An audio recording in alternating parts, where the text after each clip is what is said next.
Welcome to the Leading Visionaries Podcast, featuring stellar conversations with emerging and established leading visionaries. Thanks for joining us today as we celebrate and spotlight the leading visionaries who are thinking differently, seeing new possibilities, have the courage to dream big, take inspired action, and create conscious change all around the world. Now, here's your host, Anjel B. Hartwell.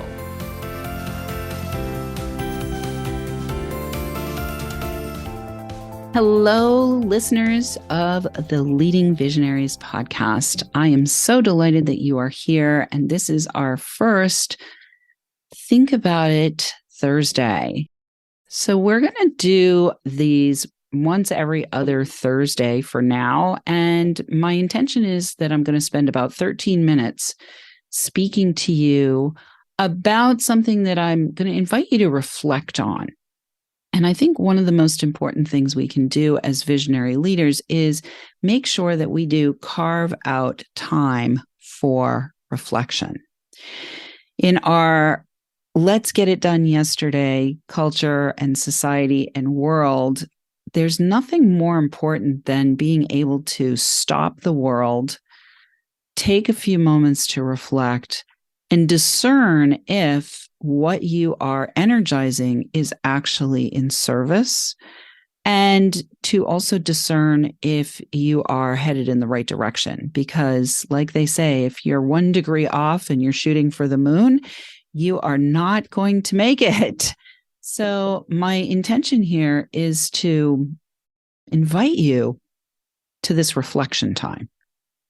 So for our first little mini-sode here, I want to ask you to really seriously take a moment, take a few breaths, just stop for a moment and consider time. Consider the elasticity of time. Consider the ability of time to collapse when you are in a state of flow, the ability of time to expand when you are in a creative rush, the ability of time to compress when you are worried or upset or concerned about something. And I want you to take a few moments to really consider, as you sit there with your big, beautiful, bodacious vision, I want you to consider the value of your time and how important it is to be crystal clear and to take the actions that are inspired and to also stop action when it has become habitual. I think this is one of the leading causes of burnout is we start to use our time in ways where we're forcing ourselves, we're efforting, we're grinding it out, we're making it happen. And yes, there are going to be times when there's going to be a surplus of action going on. But action that is got a lot of friction connected with it is more than likely out of alignment with what the big vision actually is. I believe that a true vision, a true authentic vision, is something that calls you, that pulls you forward, is something that calls forth your devotion.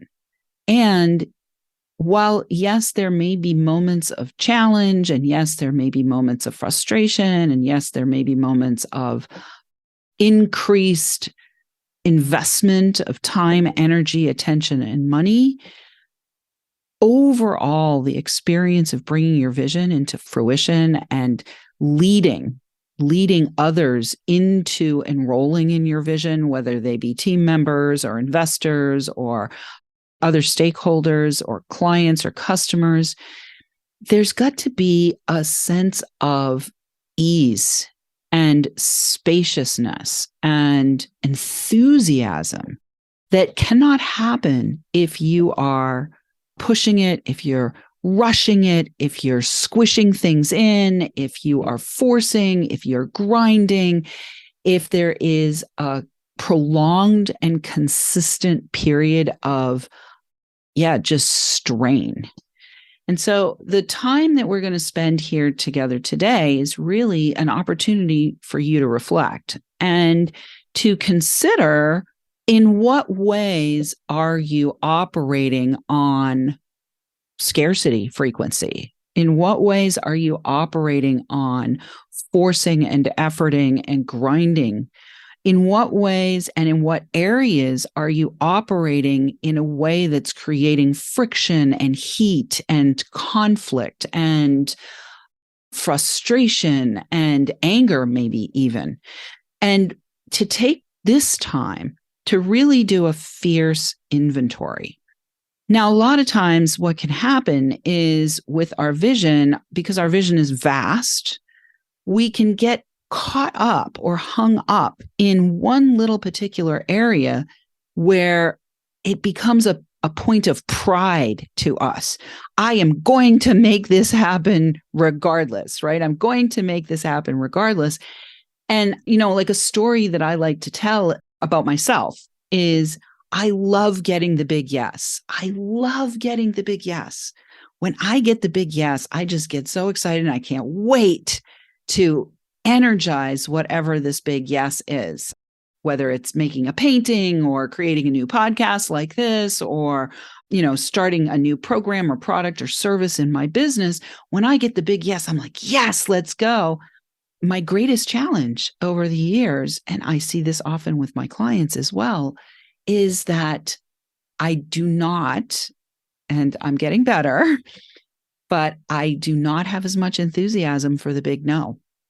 And my invitation to you is, when life itself is giving you the no, the N-O, not the K-N-O-W, the N-O, when life itself is giving you the no, generally speaking, it's giving you the no for the purpose of helping you to preserve your energy, conserve your energy, reserve your energy for the next big yes.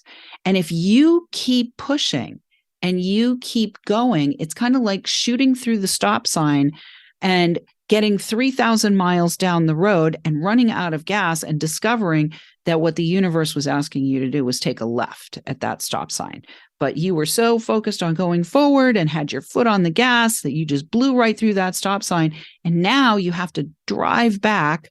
You have to refill your gas tank and you have to drive back 3,000 miles to where that stop sign was, where life itself was attempting to course correct you, to course correct your efforts, or maybe just to give you a pause so that life could orchestrate things so that your vision could come into fruition with greater ease, greater grace, greater resources available to you.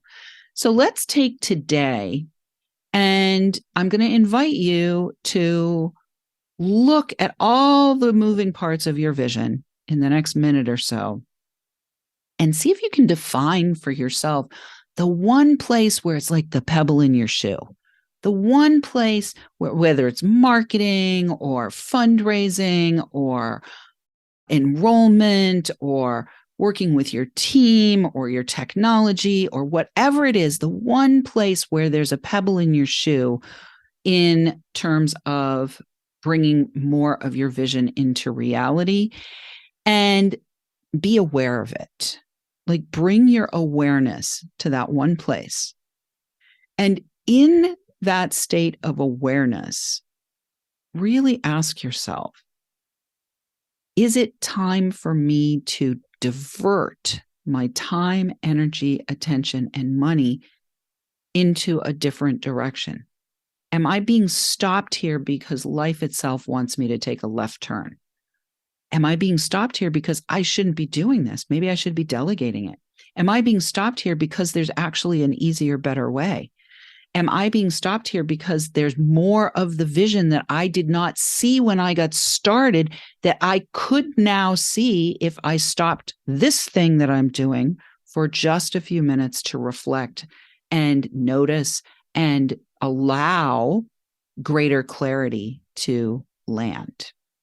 Great. So, taking a nice deep cleansing breath, I'd love to have you share with me what you got out of today's 13-minute think about it time period. And I'm going to be doing these every other Thursday so that as a leading visionary, you have that space and that time to reflect on whatever topic I am bringing to the table for you. So thank you so much for tuning in. I appreciate you listening. Please download, rate, review, do all the fun things. And I look forward to seeing you and hearing from you in the Leading Visionaries community. Bye. Thanks for tuning in, downloading, and listening. Be sure to rate and review Leading Visionaries on Apple Podcasts and share with other people you know who can benefit from today's episode. Leading Visionaries is the premier podcast series for informing, activating, and inspiring the leading visionaries who are called to create conscious change and know that now is the best time to welcome wealth and cultivate a web of collaborative support to bring their vision to life. We invite your feedback and guest suggestions and invite you to subscribe to our mailing list to be notified of new episodes at leadingvisionariespodcast.com.